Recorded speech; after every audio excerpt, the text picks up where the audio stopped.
Hi, I'm Adam Isgreen, a game designer here at Westwood Studios, working on Command & Conquer Red Alert. I'm Rob Sandberg. I'm the MIS director at Westwood Studios.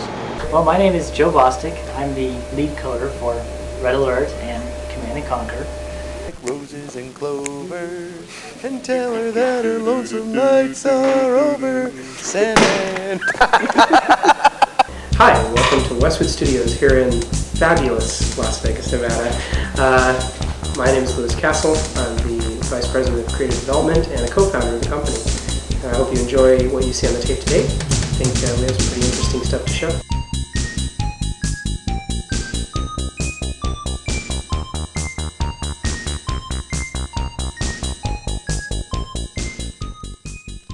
Nur 5 Meilen entfernt vom legendären Las Vegas Strip, wo Siegfried und Roy allabendlich ihr Publikum in Staunen versetzen, vollbringt ein anderes Duo Kunststücke der digitalen Art.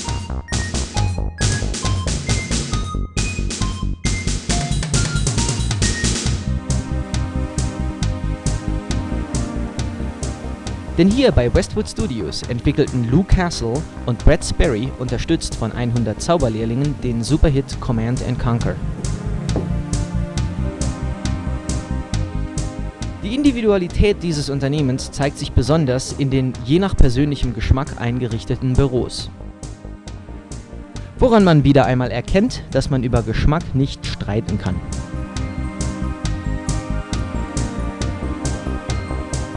Hier demonstriert das Lands of Lore Team, warum manche Produkte trotz heftigster Bemühungen zu spät erscheinen. Lands of Lore hats?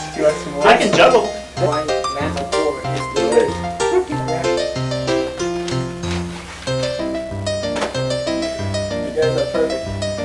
guys are perfect.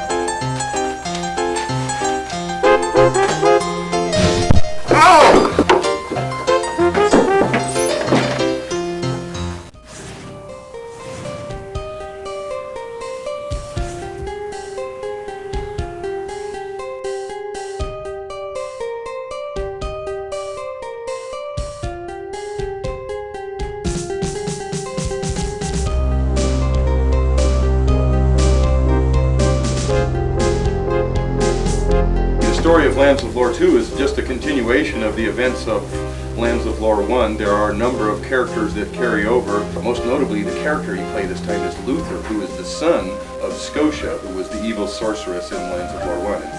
And the enigmatic Drawricle, the large, red, leathery fellow with horns coming out of his head, the Drawricle is back, and actually that's really what the story is all about, is explaining who the heck is this big red guy with all the horns. We're not trying to do a movie that you're watching. We're trying to do that you're actually changing the game as it's going along. We have like effects like earthquake and storms and rain and all these different types of technological advances that we've tried to push to try and get out so that we can make the environment seem like you're really there and not just a pasty floating over here and not just something flat over here. No, it's actually a real 3D world. Monster AI. That is one of the, I think, the strongest points of our game. I think it's going to be the place where we are different from everyone else. When you go after a monster in just about any other RPG out there, and you go firing at him with a ranged attack, he will keep coming at you while you're shooting at him, and then he'll die. Lands of Lore 2, our monsters are going to think. When you fire at a monster that's down the hallway, that monster's going to retreat and take cover and wait for you to come to him. There's sort of that balance, that what would happen in the real world. You know, 12 guys are going to come mobbing up you down the hallway while you're shooting at him with the super cannon. That's just not going to happen. So we've got an AI that I think is really well balanced and is going to show the intelligence of the creatures that you're dealing with.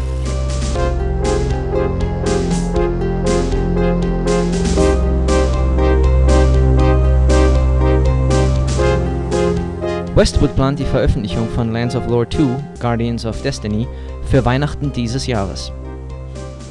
Oder März nächsten Jahres. Oder Sommer. Oder sowas.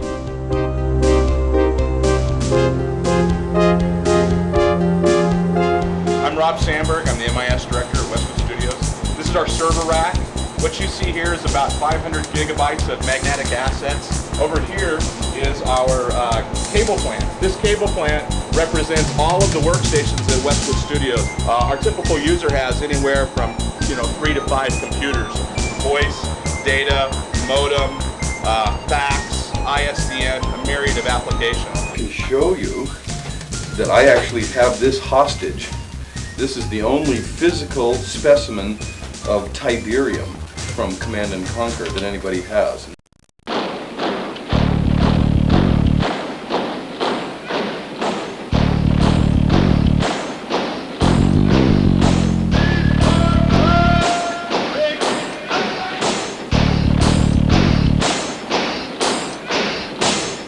Okay, well, Command & Conquer Red Alert is a prequel to Command & Conquer. It comes before the game that everyone is now familiar with, throughout the world. It's basically a what-if scenario on World War II. We always liked the idea of doing like a World War II type game, but we want to do it in our own kind of way, because when you do, a game that's specific to World War II, there are a lot of connotations for, units and, oh, this aircraft only flies this fast, and all kinds of specifics that everyone's very into. So we went, forget that. That's cheesy. We don't want to do that. We're going to do our own thing.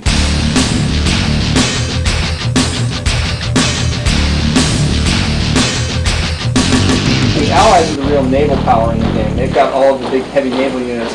The Soviets have all of the air power. As you can see, this is our high-res version of CNC Red Alert. This is basically running under Windows 95. Our art's getting better and better. Our 3D artist is just incredible. This is a gap generator. What a gap generator does is this grayed out area on your radar map. In a multiplayer game, the opponent cannot reveal that area. To your opponent, it just looks like this blackness. Any unit that drives in there, the shroud will instantly close up around what unit's being sent in there. The Tesla coil is really nasty because, unlike the obelisk, the Tesla coil builds up a charge. And so if it doesn't use its charge and destroys the unit it's firing on, it'll automatically go after another unit.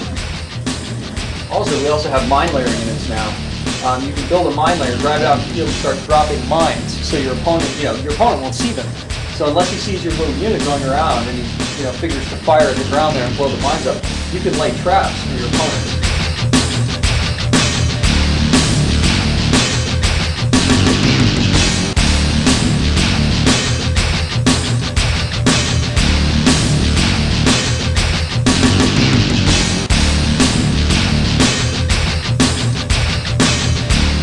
Here comes some attack dogs, but I don't think they're going to make it. Oh, you got eaten by a dog. Oh, well, that'll happen. Ah! Well, unfortunately, we are still not shipping yet. We do have crashes every so often.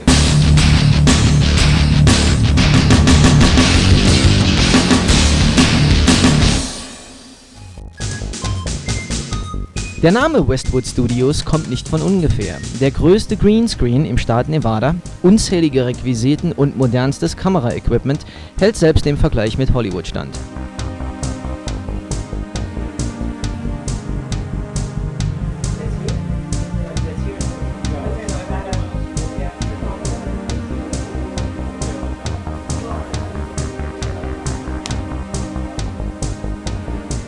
Und falls Sie mal in Las Vegas Urlaub machen, schauen Sie doch bei Westwood vorbei. Besucher sind hier immer gern gesehen.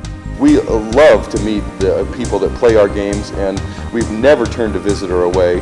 And gee, if somebody out there says, I'd love to visit Westwood Studios when I visit Las Vegas, we're more than welcome to, or you are more than welcome to visit, and certainly probably get you a t-shirt and tour, get to see some cool art, maybe even put you on the film here, maybe a celebratory piece of cheese is one thing.